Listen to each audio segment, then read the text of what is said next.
Noticentro 1, CMI. En riesgo abastecimiento de combustibles por bloqueos a refinería de Barrancabermeja. Graves disturbios en Usme, bloqueadas vías, más de 80 heridos. Investigan posible muerte de manifestante en Usme. Bloqueo a Transmilenio esta noche en Los Héroes. Graves desórdenes en el Valle, heridos y toque de queda en Jamundí. En Bogotá las marchas fueron pacíficas. Folclor y música en la Plaza de Bolívar. Corte Suprema de Justicia pide detener la violencia. Cerca de 500,000 de niños sin alimentación por bloqueos. Emilio Archila, nuevo jefe negociador del gobierno con el Comité de Paro. Miguel Ceballos lanza su candidatura presidencial en Pregunta Yamil. No haré el ridículo, dice.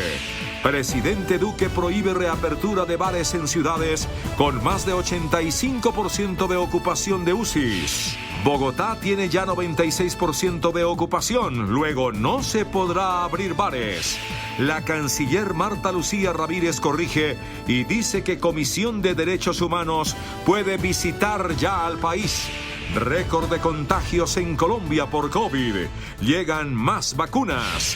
Otro tiroteo en Estados Unidos. 9 muertos en San José, California. Atacante se suicidó. Amazon compra a la legendaria Metro Goldwyn Mayer por $8.450 millones. Con Claudia Palacios y Margarita Ortega. Buenas noches.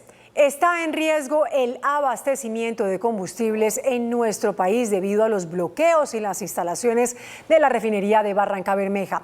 Esta acción afecta la operación de la planta y la labor de más de 2.500 trabajadores. Además, Ecopetrol reportó traumatismos en el trabajo de varias áreas debido a los bloqueos en diferentes vías del país. Esta es la situación en la refinería de Barrancabermeja que está poniendo en riesgo la operación de la planta. Un grupo de manifestantes se ubicó en las entradas de la refinería obstruyendo el ingreso y salida de trabajadores y personal técnico de la compañía. La situación pone en riesgo el abastecimiento normal de combustibles derivados del petróleo. Ecopetrol rechazó los hechos al señalar que se vulnera el derecho al trabajo e impide la libre movilización de los trabajadores y de las familias que residen en las instalaciones de la refinería. Estos hechos ponen en riesgo el abastecimiento normal de combustibles, vulneran el derecho al trabajo e impiden la libre movilización de nuestros trabajadores y de las familias que residen en la zona industrial. Hasta el momento la planta ha mantenido la operación, la cual representa un cargue de 200.000 barriles por día. En la refinería se genera un promedio de 2.500 empleos. Con el apoyo de nuestros trabajadores mantenemos la producción de combustibles que requieren los colombianos en la atención de la pandemia del COVID-19. El grupo de manifestantes y organizadores de los bloqueos es respaldado por la Unión Sindical Obrera. Entremos en esta asamblea permanente al interior de la refinería, rodeando la refinería, en el ejercicio del derecho fundamental a la protesta pacífica. Ecopetrol hace un llamado a la sensatez, ya que los bloqueos afectan directamente a los trabajadores. Y en Usme, localidad del sur de Bogotá, se registra hasta ahora una difícil situación de orden público. Hay desórdenes que dejan por lo menos 80 heridos. Ahí está Stig Luengas. Buenas noches, Stig. Cuéntenos qué pasa. Claudia, televidentes, muy buenas noches. Son las 9:05 de la noche y este es el panorama a esta hora en la localidad de Usme. No cesan los enfrentamientos entre manifestantes encapuchados y entre el ESMAD de la policía. Ha sido necesario que lleguen 2 tanquetas del ESMAD de la policía, también la fuerza disponible. Y ojo a estas cifras, según ha indicado la Cruz Roja de Bogotá, al menos 82 personas han resultado heridas en medio de estas manifestaciones y confrontaciones que iniciaron a las 11:30 de la mañana. También ha dicho la policía que al menos 5 hombres del ESMAD resultaron heridos. Esta es la situación que se presenta en este momento, totalmente bloqueado el paso hacia la vía al llano en los 2 sentidos. Más de 8 horas llevan estos enfrentamientos. Lo que ustedes están viendo al fondo son los manifestantes que están atacando a la fuerza pública. Los más afectados han sido en este sector los habitantes por los gases lacrimógenos. Algunos adultos mayores y niños han sido trasladados a centros médicos. En horas de la tarde no se permitió el paso de ambulancias ni tampoco de misión médica. Crítico panorama en la localidad de Usme, en el sur de la capital. Por más de 8 horas se han extendido los disturbios y el vandalismo. Los enfrentamientos entre manifestantes encapuchados y el ESMAD de la policía no cesan. La violenta jornada deja un trágico balance, más de 80 heridos de gravedad. Además de esto, cientos de afectados por los gases lacrimógenos. Ha atendido 82 personas en medio de las movilizaciones y protestas de la ciudad. 5 personas han sido miembros de la Policía Nacional y el resto civiles. Con videos como este publicados en redes sociales, los habitantes de La Andrea denunciaron abusos de autoridad. Quedaron grabados como lo que hacen. Bloqueando el paso hacia el departamento del Meta y hacia barrios del sur de Bogotá, la única orden que tiene la fuerza pública es desbloquear las vías. A las 11:30 de la mañana inició la batalla campal, donde los más afectados fueron los habitantes de la localidad. En otra zona del sur de la capital hubo bloqueos permanentes como este de la avenida Caracas con calle 51 Sur, sector de Bochica. Habitantes y trabajadores quedaron sin posibilidad alguna de movilizarse a barrios como Molinos, Palermo y Diana Turbay. Otro de los bloqueos que se extendió por más de 5 horas fue el de Soacha, a la altura del cruce de San Mateo en la autopista sur. Cientos de manifestantes bloquearon esta importante vía que comunica Bogotá con municipios de Cundinamarca. Con obras artísticas, gritos, arengas y pancartas se manifestaron en contra del gobierno. Lo más caótico se sigue viviendo en la entrada a Usme. Barricadas, quema de llantas y vandalismo es el panorama. Según la Policía Nacional, hace pocos minutos fue capturada en este sector de Yomasa, en Usme, una persona con un arma de fuego. Adicional a esto hay que decir que en este momento no hay paso hacia el departamento del Meta ni tampoco hacia algunos barrios del sur de la capital. Y me despido con este panorama, lo que se presenta a esta hora en el sur de la capital, en la localidad de Usme. Los enfrentamientos entre encapuchados manifestantes y el ESMAD de la policía. Con la cámara de Marcos Solórzano, informó Stick Luengas para Noticentro 1 CMI. Stick, gracias. Desde la localidad de Usme nos vamos al Portal de las Américas, donde se presentan desórdenes nuevamente esta noche. William Parra, buenas noches. Reporte de la situación. Hola Margarita, ¿qué tal? Muy buenas noches. Pues el reporte de la situación es que aproximadamente, faltando unos 10 minutos para las 9 de la noche, nuevamente se iniciaron aquí los choques, los enfrentamientos entre los manifestantes y un escuadrón móvil del ESMAD. También hizo presencia aquí en este lugar, en la avenida Ciudad de Cali, una tanqueta del ESMAD. Aquí ustedes pueden ver imágenes de lo que sucedió hace escasos minutos.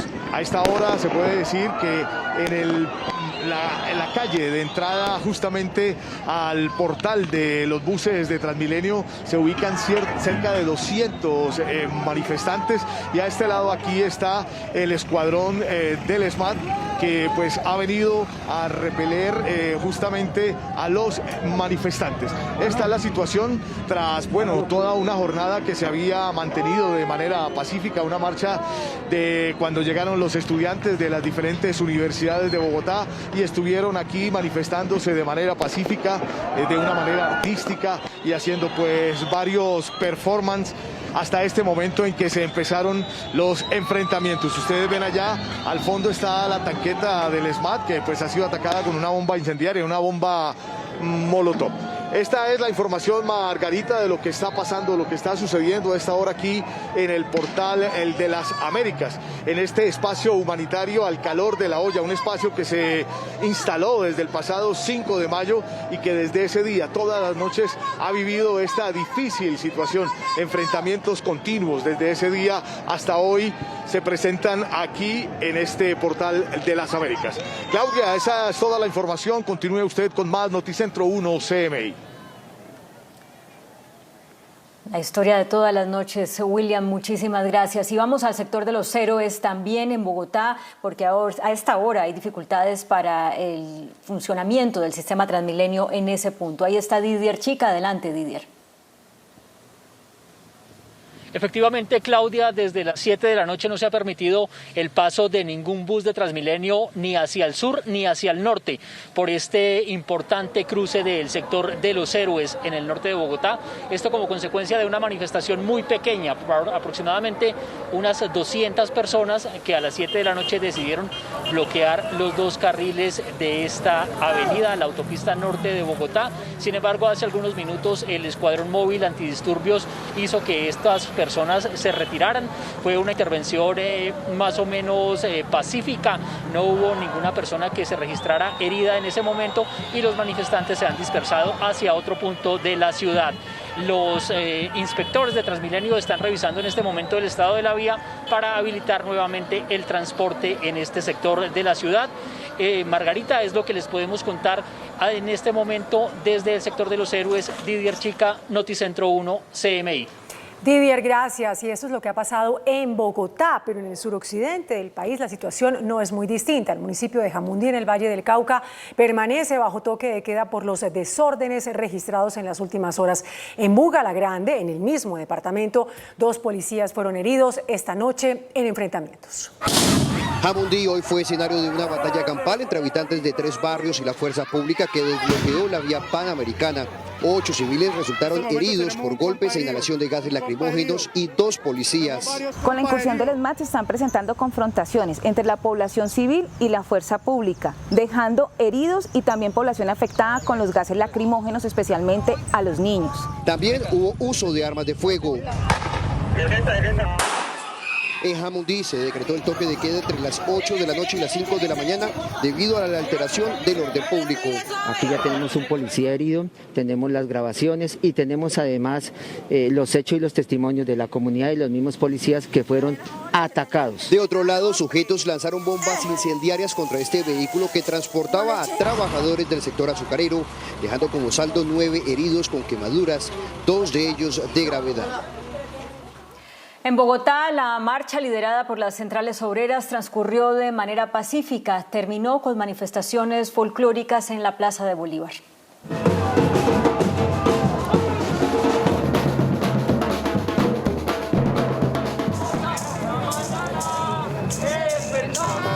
Papayeras, folclor, grupos de música juveniles y expresiones culturales hicieron parte de la pacífica marcha que encabezaron las centrales obreras desde el Parque Nacional hasta la Plaza de Bolívar.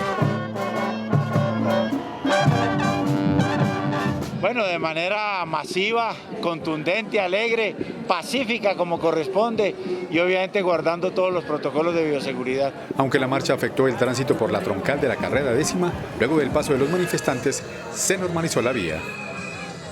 Las marchas de la jornada de hoy fueron pacíficas en algunas regiones. En algunas ciudades se presentaron desórdenes y confrontaciones con la fuerza pública.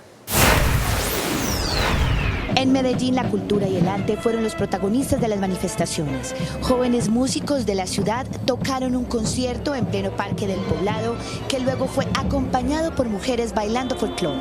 Lo que más impactó a los asistentes fue esta puesta en escena de cuerpos embolsados para simbolizar los muertos en el país. Nos rebelamos contra lo que viene sucediendo en el país. Temas de desapariciones forzadas, fosas comunes. La movilización que recorrió el sur de la ciudad finalizó en el municipio de Itagüí. Pacíficamente transcurrió la movilización de este miércoles en Barranquilla. Sindicatos y organizaciones juveniles participaron en una marcha de más de 6 kilómetros que terminó en la Plaza de la Paz. Grupos folclóricos acompañaron la protesta, que estuvo encabezada por educadores de esta ciudad.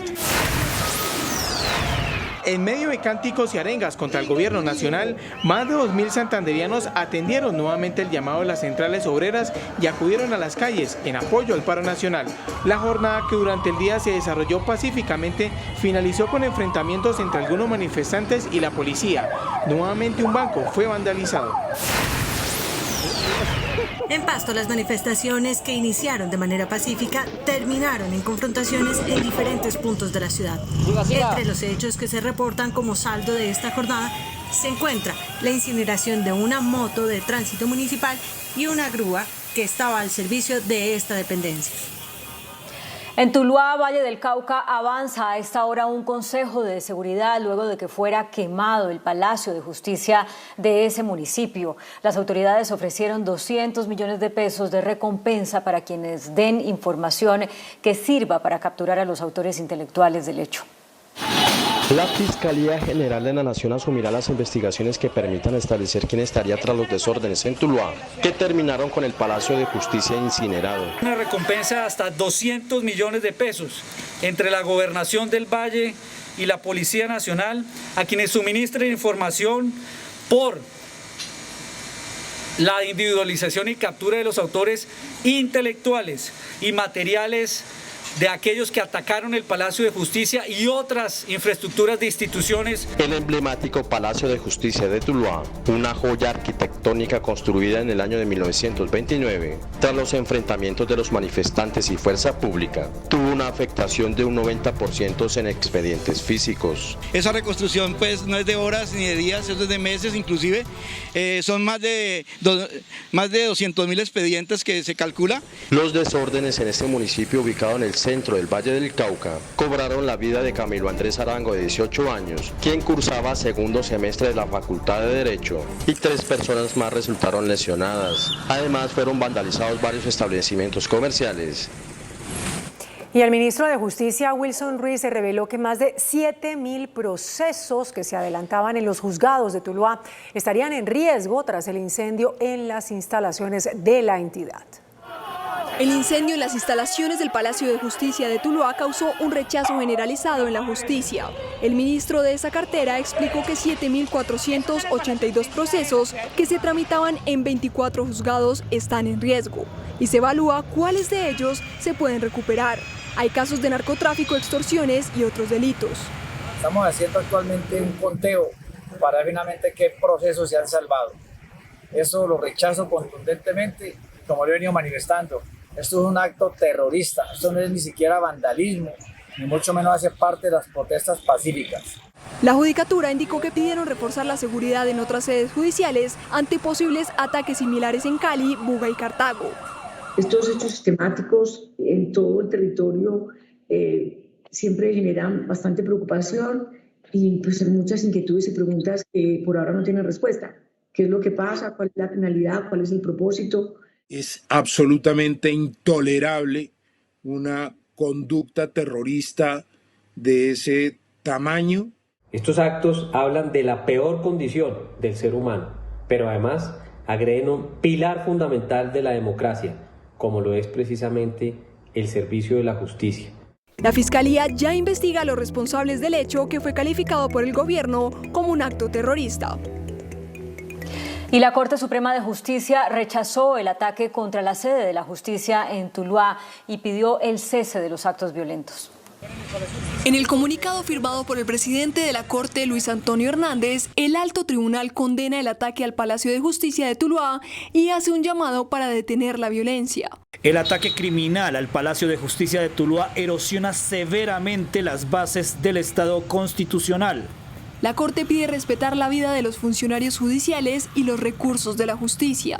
La destrucción de expedientes otorga ventajas a la impunidad y a la agudización de los conflictos, no a su resolución. La carta finaliza con un duro llamado a los promotores del paro y a los líderes políticos para apaciguar la situación que enfrenta el país. Reconozcan la responsabilidad que, por acción u omisión, les corresponde tanto en el conflicto como en su solución, rechazando enfáticamente los abusos de todo tipo. La Contraloría General denunció que más de 432.000 niños no están recibiendo las raciones de Bienestarina que brinda Bienestar Familiar por los bloqueos en las vías.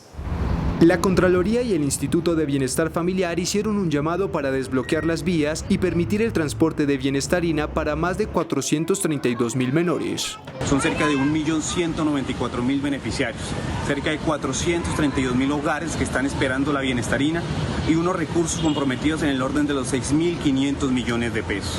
El ente de control fiscal también alertó por la falta de insumos como la harina de trigo, leche entera en polvo y fécula de maíz, necesarios para garantizar la alimentación de los beneficiarios.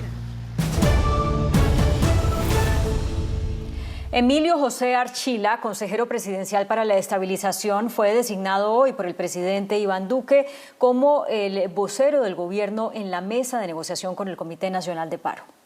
Como una ratificación de la voluntad infranqueable del presidente Duque de avanzar hacia los acuerdos con el Comité Nacional del Paro, calificó el comisionado Emilio Archila su designación como jefe de la delegación del gobierno para las negociaciones que están a la espera de la definición de las garantías para las protestas pacíficas. En eso no puede quedar ninguna duda de que estamos trabajando con absolutamente toda la celeridad que corresponde. Pero es importante que entendamos que igual de importante a que quede rápido es que quede bien. Por su parte, el presidente del Comité del Paro, Francisco Maltés, confió en que Archila será factor para agilizar las negociaciones del pliego. Con la llegada del nuevo comisionado Archila, quien también tenemos entendido se encargará de la negociación del pliego de emergencia, creemos y aspiramos a que este proceso se acelere, que empecemos lo más pronto posible la negociación del pliego de emergencia. Maltés dijo que los miembros del Comité del Paro están a la espera del llamado del presidente Duque para firmar inmediatamente el preacuerdo de garantías para las protestas. La alcaldesa de Bogotá, Claudia López, entregó a la alta comisionada de las Naciones Unidas para los Derechos Humanos, Juliette de Rivero, un completo informe donde documenta las presuntas violaciones a los derechos humanos en medio de las protestas del paro nacional. La ola de violencia en medio de las manifestaciones han dejado 741 heridos en Bogotá, 380 policías y 361 civiles. Hemos tenido más policías que civiles heridos.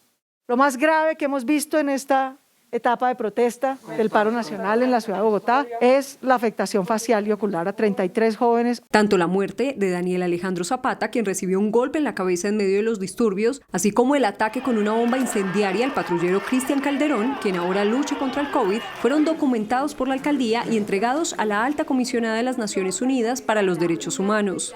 También queremos pedirle que nos ayude a pensar qué pudiéramos hacer para que este tipo de tensiones a semejante nivel ocurran nunca más en nuestra ciudad. Aunque la mandataria denunció ante la ONU el aterrizaje de helicópteros de la policía en el Portal Américas y en el Colegio Claretiano en Bosa. Y a mí no solamente no me pidieron autorización, ni siquiera me informaron. Yo me enteré por las redes sociales que estaban aterrizando. Eso es inadmisible. Llama la atención el cambio de posición, pues días antes había justificado el aterrizaje. Tuvimos que llevar 2 helicópteros halcones de la Policía Nacional y de la Policía Metropolitana a que fueran, tenían que encontrar algún sitio plano más o menos seguro para recoger heridos. Hasta el momento, 14 CAI han sido incendiados, 26 vandalizados y se estima que los daños en la infraestructura de la ciudad superan los 28.500 millones de pesos. El presidente Iván Duque anunció hoy que prorrogará por otros 90 días la emergencia sanitaria como consecuencia del COVID-19. Advirtió que las ciudades solamente pueden reabrir bares si la ocupación de las unidades de cuidado intensivo es menor al 85% en cada una de las ciudades. Esto quiere decir que Bogotá no podría reabrir ese tipo de establecimientos. Al clausurar hoy en Medellín una reunión de alcaldes de las ciudades capitales, el presidente Iván Duque anunció que la emergencia sanitaria vigente actualmente hasta el lunes será prorrogada 3 meses. Y es parte de lo que nosotros queremos sacar esta misma semana de cara a la extensión de la emergencia sanitaria por 90 días. Pero el presidente Duque anunció que en la decisión se pondrán condiciones para reabrir los bares y restaurantes.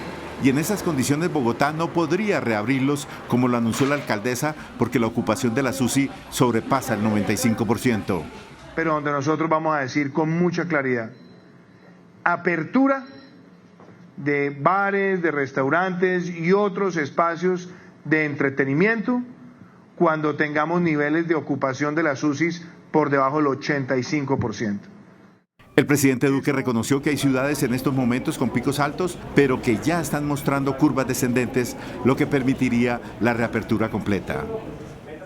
La gira por Estados Unidos de la vicepresidenta colombiana Marta Lucía Ramírez avanza. La designada canciller cambió de postura y aseguró que la Comisión Interamericana de Derechos Humanos es bienvenida si quiere adelantar la visita de verificación. Nuestra corresponsal en Washington, Yaridis Adian, nos cuenta los detalles de las reuniones de la vicepresidenta y de la extensión de su gira hasta el viernes. Yaridis, buenas noches. Sí, buenas noches. La vicepresidenta y canciller Marta Lucía Ramírez será recibida este viernes por la mañana por el secretario de Estado, Antony Blinken. Además, hoy, en su tercer día de gira, fue enfática en cuanto al respeto que tiene Colombia a los derechos humanos, por lo que dijo que la CIDH puede ir al país cuando así lo considere. Se les invitó, se les dijo que bienvenidos. La fecha del 29 de junio la pusieron ellos y nosotros les hemos dicho estamos listos para esta visita. Si ellos quieren venir a anticipar la audiencia del 29 de junio y la hacen mañana y anticipan la audiencia, no tenemos ningún problema en que vengan al día siguiente a Colombia. La vicepresidenta Marta Lucía Ramírez sostuvo un encuentro con uno de los hombres de confianza del presidente Biden. El asesor de la Casa Blanca, Juan González, aseguró que la administración estadounidense apoya a Colombia. Reiteró que el país suramericano es y será uno de los aliados más importantes en la región. Condenó los hechos violentos desde el inicio de las protestas hasta el último en Tuluá.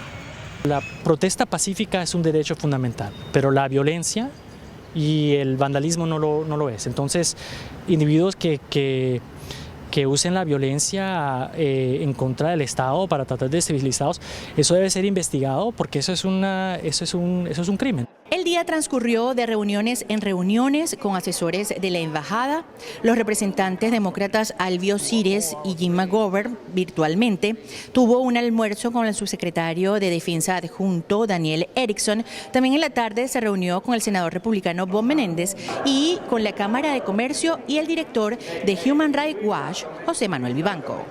Para el día de mañana, Ramírez tiene varios encuentros con congresistas, se espera una mesa redonda en horas de la mañana y en la tarde tendrá reuniones con senadores de Estados Unidos. Desde Washington, D.C., para Noticentro 1 CMI, Yaridis Adrián. Gracias, Yaridis. De otra parte, 9 exdirectores de la policía firmaron una carta de respaldo a la institución en la que afirman que hay ataques auspiciados contra la misma por parte de fuerzas oscuras. Los 3 últimos directores de la policía, generales retirados Óscar Ateortúa, Jorge Nieto y Rodolfo Palomino, y otros que ejercieron el cargo hace más tiempo, como Jorge Daniel Castro, Rosso José Serrano y Luis Ernesto Gilibert, defendieron las acciones de la policía en este paro y aseguraron que los agentes han sorteado bien acciones que eran impredecibles. Cuando se transgrede la ley, es necesario que las fuerzas de orden encaucen la paz. Aseguran que muchas de las denuncias en contra de la policía son controvertibles. Desde el punto de vista de los vándalos, ellos han sido víctimas. Desde el punto de vista de las gentes de bien que son víctimas, los vándalos son vándalos. Sin embargo, otros exdirectores de la policía que prefirieron no dar declaraciones consideran que se requiere un cambio de fondo porque han ocurrido hechos graves que han deteriorado la confianza de los colombianos en los policías. Colombia registró un nuevo récord de contagios con COVID-19 en las últimas 24 horas. Un nuevo récord de contagios se presentó este miércoles en el país. 23.487 colombianos se infectaron de COVID-19. Los casos activos a la fecha son 118.177. Los muertos confirmados fueron 514. El total de fallecidos es de 86.180. Las pruebas procesadas fueron 97.872. Este ha sido el comportamiento del virus en los últimos 4 días. El 23 de mayo con 21.669 casos, 496 muertes. 24 de mayo 16.977 casos, 483 muertes. Ayer 21.181 casos, 459 muertes. Hoy 23.487 casos, 514 muertes. Y Colombia recibió hoy 394.290 vacunas de la marca Pfizer contra el COVID-19. Hoy llegaron al aeropuerto El Dorado 394.290 vacunas de la farmacéutica Pfizer procedentes de Miami y tras cumplir el proceso de nacionalización, los biológicos fueron llevados a la bodega del Ministerio de Salud en la zona franca. En 32 envíos, Colombia ha recibido hasta hoy de Sinovac 7.500.004 vacunas, de Pfizer 5.583.240 y de AstraZeneca 1.156.800 dosis. Total 14.240.044 dosis. El presidente Duque dio la orden de acelerar la vacunación. Estamos cerrando mes de mayo, esperamos conforme a la meta 10 millones y que nosotros podamos a partir de aquí llevar los niveles de vacunación ya con las jornadas masivas a más de 200.000 diarias, que ese sea acelerador natural. En julio llegarán las vacunas de Janssen y de Moderna y de esta manera avanzará el plan de vacunación de 35.200.000 personas antes de finalizar el año. El abogado Julio César Alzate, representante de los dueños de la avioneta incautada en San Andrés con 442 kilos de cocaína, informó que estos denunciarán al piloto de la nave. El jurista explicó que sus clientes no conocían sobre el cargamento y aseguró que el piloto pidió prestada la aeronave para hacer una entrega humanitaria. Esta explicación se conoce luego de que se supiera que uno de los dueños de la avioneta es el esposo de la actriz y presentadora Alejandra Azcárate. 4 exministros de Hacienda coincidieron hoy durante un debate de las comisiones terceras del Congreso en la necesidad de una nueva reforma tributaria que salve a la clase media y genere empleo. Los exministros Oscar Iván Zuluaga, Juan Camilo Restrepo, Juan Carlos Echeverri y Mauricio Cárdenas dicen que es imprescindible una reforma tributaria que ayude a generar empleo. Mientras el primero afirma que la reforma es urgente, los 3 últimos dicen que debe ser presentada en la próxima legislatura. Me parece que es inaplazable darle un mensaje claro al país y a los mercados de la voluntad política reflejada en el Congreso y de todos los sectores sociales y productivos para poder tener una reforma tributaria que nos permita financiar los gastos sociales que ha demandado la pandemia. La reforma tributaria debe llegar a aterrizar en el Congreso, en las comisiones de ustedes, el 20 de julio, primer día de la legislatura que viene. Ojalá con mensaje de urgencia. No le creemos gastos excesivos al próximo gobierno que no haya con qué pagar, por favor. 2, si el próximo gobierno tiene que pasar a otra tributaria, déjenle ese problema al próximo gobierno. Pasemos una tributaria muy restringida, que sea 10, 12 billones de pesos. Aquí se requiere una reforma porque indiscutiblemente son necesarios unos ingresos, pero que no vengan de la clase media y que los recursos se destinen a esos 2,5 millones de colombianos que quedaron en una condición de pobreza. Los 4 exministros de Hacienda, uno del Centro Democrático y los demás del Partido Conservador, son todos precandidatos presidenciales. La DIAN decomisó un cargamento de telas que llegó al país de contrabando proveniente de Asia. Los contenedores llenos de telas no cumplían, según las autoridades, con la normatividad aduanera y los textiles iban a ser distribuidos en la capital del país. 12 contenedores de textiles que tienen 650.000 metros que pretendían ingresar al país de manera ilegal. La mercancía está evaluada en más de 1.700 millones de pesos. Detrás de esto seguramente hay una organización delincuencial que estamos también en proceso de verificación para compulsar lo pertinente ante la Fiscalía General de la Nación para que inicie el proceso investigativo. Cabe destacar que durante este año la DIAN ha incautado más de 850.000 metros cuadrados de textiles cuyo valor comercial es superior a los 4.000 millones de pesos. El índice de capitalización de la bolsa, que mide el comportamiento de las 20 principales acciones, cerró a la baja. El índice de capitalización de la Bolsa de Valores de Colombia bajó 1,08% a 1.190 puntos. La acción de Cemex fue la que más subió, con una valorización de 2,70% a 3.800 pesos. La acción de Terpel fue la que más bajó, con una pérdida de 5,19% a 7.490 pesos. La acción más transada de la jornada fue la de Nutresa, al movilizar más de 14.000 millones de pesos, con una variación negativa de 0,10% a 20.880 pesos. Y el dólar cerró al alza. Indicadores económicos en Noticentro 1, CMI. La tasa representativa del mercado que regirá para mañana jueves será de 3.747 pesos con 48 centavos. Los profesionales del cambio compran la divisa en promedio entre 1.700 pesos y la venden entre 1.750 pesos. Un euro cuesta 4.564 pesos con 50 centavos.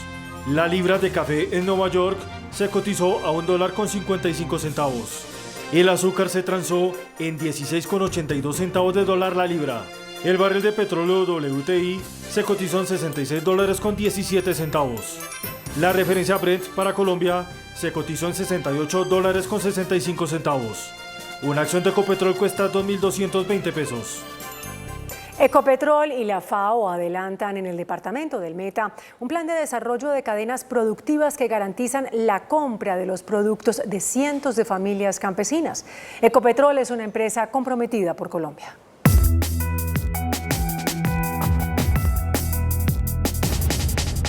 Ecopetrol y la Organización de Naciones Unidas para la Alimentación y la Agricultura, en un trabajo articulado con las alcaldías de Acacías, Guamal, Castilla la Nueva y Villavicencio, celebraron el primer año de logros de la red de abastecimiento de alimentos del Meta, una estrategia que ha fortalecido la oferta de productos agrícolas de 495 familias y 16 organizaciones de agricultura campesina y comunitaria. Contamos con un modelo digno de ser replicado en todo el país. Este modelo apoya el desarrollo de cadenas agropecuarias, fortaleciendo sus componentes productivos, logísticos y empresariales, acercando la oferta local con la demanda regional. Por ejemplo, aquí tenemos gente que saca leche, cuajada, saca pollos, saca gallinas, saca huevos. Y en la red que tenemos ofrecemos los productos, inmediatamente aparecen los compradores. Durante la cuarentena obligatoria decretada por el Gobierno Nacional en el 2020, se consolidaron más de 20 acuerdos comerciales con empresas públicas y privadas que generaron más de 730 millones en ventas. Esta red es un espacio de empoderamiento social para las familias campesinas, en el que 57% de las organizaciones vinculadas son lideradas por mujeres y el 10% de los productores pertenecen a las comunidades afro y asociaciones con personas en condición de discapacidad. Así es como usamos nuestra energía para reactivar las economías locales. Ecopetrol, de todos y para todos.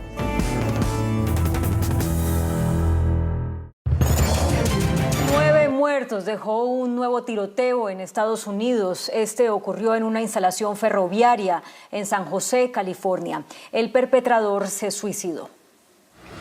Estados Unidos sufrió su tiroteo masivo número 15 en lo que va de 2021, de acuerdo al conteo de la agencia AP, que solo registra sucesos con más de 4 víctimas.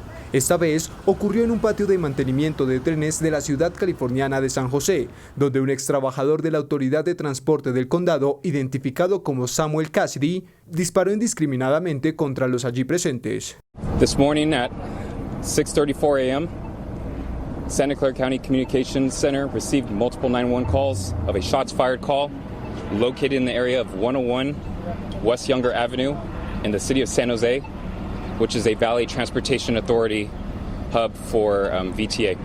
Upon receiving multiple phone calls of shots fired, deputies showed up to the scene and learned that there were multiple victims that were shot at the scene, and there were multiple injuries and multiple casualties from this incident. El hecho dejó casi una decena de víctimas y varios heridos, aunque las autoridades llegaron al lugar casi de inmediato cuando aún se oían los disparos del arma de Cassidy, quien, según reportó la policía, se suicidó cuando se vio acorralado, aunque los agentes no llegaron a realizar un solo disparo. Y aunque no se han aclarado los motivos del atacante de 57 años, medios locales reportan que el hombre prendió fuego a su casa esta mañana antes del atentado y además tenía procesos por supuesta violencia machista y un divorcio. Dominic Cummings, ex asesor estrella del primer ministro del Reino Unido Boris Johnson, pidió perdón por los errores cometidos por el gobierno británico tras el estallido de la pandemia. The truth is that senior ministers, senior officials, senior advisors like me fell disastrously short of the standards that the public has a right to expect of its government in a crisis like this. When the public needed us most, the government failed. And I'd like to say to all the families of those who died unnecessarily how sorry I am for the mistakes that were made and for my own mistakes at that. El ex asesor estrella de Boris Johnson aseguró ante la Comisión de Salud del Parlamento británico que evalúa la gestión de la crisis del Ejecutivo, que inicialmente se tomó al coronavirus como una alarma exagerada y se apostó por permitir que la infección siguiera su curso hasta alcanzar la inmunidad de rebaño. El presidente de Estados Unidos, Joe Biden, ordenó a las agencias de inteligencia de su país que investiguen el origen del COVID-19. Deben entregarle el informe en 90 días. Las agencias de inteligencia estadounidenses deberán redoblar sus esfuerzos para recopilar y analizar la información que podría acercarnos a una conclusión definitiva sobre el origen del coronavirus en menos de 3 meses. Así lo ordenó el presidente Joe Biden, quien aseguró que las agencias están actualmente divididas sobre las 2 posibles fuentes de la pandemia. La primera, que sostiene que provino de los animales, y la otra, que no descarta que el COVID-19 escapó accidentalmente de un laboratorio de Wuhan, teoría que volvió a cobrar fuerza tras varios reportes científicos. Es por ello que Biden pidió un informe unificado sobre los orígenes de la crisis en menos de 90 días y reiteró que seguirá trabajando para presionar a China para que participe en una investigación internacional completa y transparente. Amazon compró por más de $8.000 millones el estudio de cine Metro-Goldwyn-Mayer. La empresa de Jeff Bezos, Amazon, está invirtiendo aún más para hacer crecer su posición en el mundo del entretenimiento. La compañía llegó a un mega acuerdo por $8.450 millones para adquirir el histórico Metro-Goldwyn-Mayer, uno de los estudios cinematográficos más emblemáticos de Hollywood. El gigantesco estadounidense tiene ahora una extensa biblioteca que puede usar para completar el contenido de su plataforma de streaming, que compite con grandes de la industria. Contará con 4.000 películas, entre ellas James Bond, y 17.000 episodios de televisión. Horas antes, la Fiscalía de Washington D.C. presentó una demanda antimonopolio contra la compañía, a la que acusa de prohibir a los vendedores ofrecer sus productos a precios más bajos en cualquier otra plataforma en línea, incluidas sus propias páginas web. El mundo entero fue testigo de un triple fenómeno lunar. Las cámaras captaron la luna desde todos los países en un color rojizo y pareciendo más cercana a la Tierra. La superluna también formó el primer eclipse lunar en más de 2 años.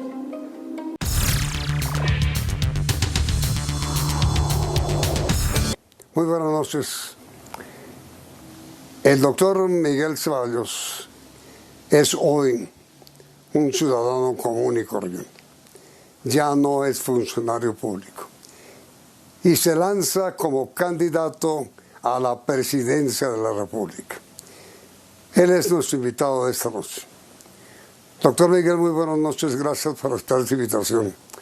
¿Usted ya tiene la autorización o el beneplácito del presidente Uribe o del doctor Gustavo Petro o del presidente Duque para lanzarse como candidato presidencial? Yamil, muy buenas noches. Comenzó con una pregunta muy directa y muy clara, y yo le quiero contestar con toda claridad y de manera muy directa.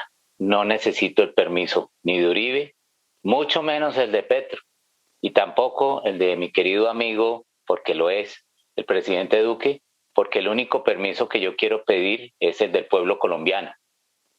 Yo voy a presentar mi candidatura presidencial, y lo estoy haciendo en este momento a través de su programa, diciéndole al pueblo colombiano que estoy listo para servirle, para transformar y unir a Colombia, y no necesito permiso de nadie para eso, solo necesito el permiso de ustedes para que con sus firmas me apoyen.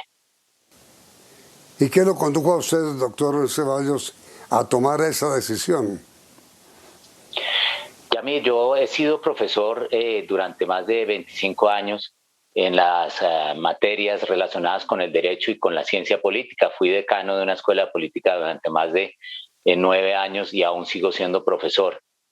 He enseñado a todos mis estudiantes, miles de ellos, a cómo hacer política, a cómo desarrollar una plataforma política y a construir propuestas políticas. Y hablando con mis hijos y con mi esposa, decíamos el otro día, enseñar política está bien, pero también es muy bueno hacerla. Y esa reflexión profunda ese discernimiento que he hecho con mi familia me ha llevado ya hace meses a tomar esa decisión y hoy se concreta, Yamid. ¿Y usted siente, doctor Ceballos, le pregunto con todo respeto, que tiene suficiente capacidad para enfrentarse a un hombre como Álvaro Uribe y a otro hombre como Gustavo Petro? La tengo y suficiente, Yamid. Yo fui viceministro del gobierno del presidente Uribe en su segundo periodo y varias veces ministro de Justicia y del Interior encargado en la época en que los dos ministerios estaban juntos. Y tengo mucha más capacidad en muchos temas que Gustavo Petro. Eso el pueblo colombiano lo conoce.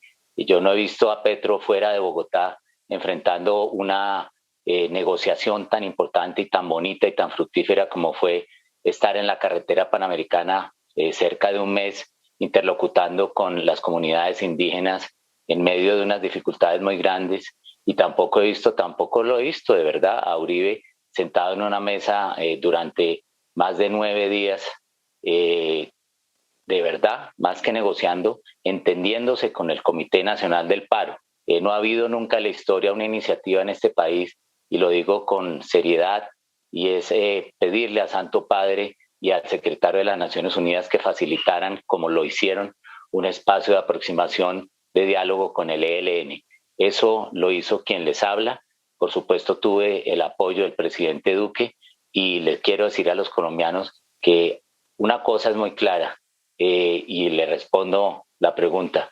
Todo el mundo habla como si Uribe fuera el próximo candidato, ya no puede ser candidato. Pero mire, doctor Miguel, yo no estoy hablando de que el doctor Uribe pueda ser candidato presidencial. Pues, por supuesto que la Constitución lo prohíbe, pero es evidente que no se puede desconocer su caudillismo. A pesar de ello, la última encuesta, el último sondeo de favorabilidad de dirigentes políticos que hizo la empresa Invamer mostró un derrumbe feroz de la imagen del presidente Uribe, favorable, se derrumbó. ¿A qué adjudica usted eso? Siendo, como acabo de decirlo, pues uno de los caudillos que ha tenido esta nación. Si yo hubiera tenido que responder esa encuesta, habría dicho que veo esa favorabilidad, igual que muchos colombianos que fueron encuestados, bajando. Y eso se debe a muchos factores, Yamid. Uno de ellos es que no hay una identidad clara entre el Centro Democrático y su jefe natural. Y le pongo un ejemplo que yo vi y sufrí. Y es el siguiente. Muchos críticos del Centro Democrático a quien les habla me señalaron por hacer mi trabajo, y eso es muy curioso porque mi trabajo era buscar la voluntad real de paz del ELN y lo hice. Entonces me empezaron a atacar de estar demasiado cerca de la guerrilla y se les olvidó que su jefe natural, que es Álvaro Uribe, no una, sino en 2 ocasiones contactó a miembros del ELN de manera indirecta, una vez enviando un emisario a Cuba y otra de manera muy directa reuniéndose con un excombatiente del ELN, y ahí sí no dijo nada su partido político. Y le pongo otro ejemplo. Cuando en estos días yo dije esto que le estoy contando a una muy importante periodista que es María Isabel Rueda, me llovieron muchas críticas del Centro Democrático y dijeron que yo era un desleal por haber visibilizado esto, y mandaron un comunicado, Yamid, que decía Centro Democrático arriba, pero no lo firmaba nadie y nadie lo defendió, nadie salió en vocería del Centro Democrático, y con un pedazo de papel fui señalado de desleal. Ahí se ve una distancia muy grande entre el líder y su partido. Es decir, usted no ve al expresidente Uribe tan copartícipe, digámoslo así, del gobierno con el presidente Duque, ¿no? Pues no solamente yo creo que mucho de la pérdida de la favorabilidad del Centro Democrático y del presidente Uribe es precisamente el alejamiento a alguien que se ha entregado con corazón y con valentía, como el presidente Duque, a transformar este país y ayudarlo. El presidente Guillermo Lasso del Ecuador, al asumir el cargo ayer, dijo, palabra más, palabra menos, que en Ecuador se acabó el caudillismo. ¿Usted podría decir lo mismo que va a ocurrir o que está ocurriendo o que ya ocurrió en Colombia?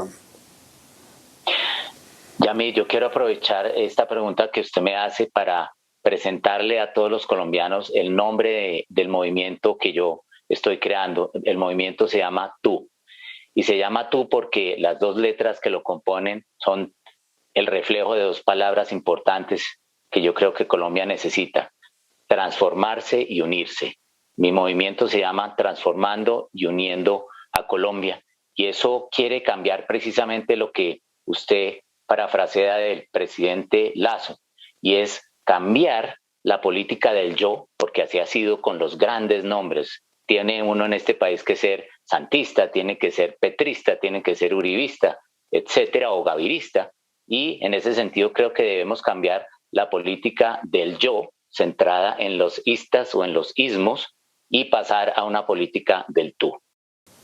Pero entonces, doctor Ceballos, usted no va a ser candidato presidencial de ningún partido, sino de un movimiento que usted creó hoy, un movimiento familiar. Así es, la ley en Colombia prevé la posibilidad de crear movimientos no familiares, y yo quiero que ahí no se vaya de ninguna manera a minimizar la importancia de un movimiento.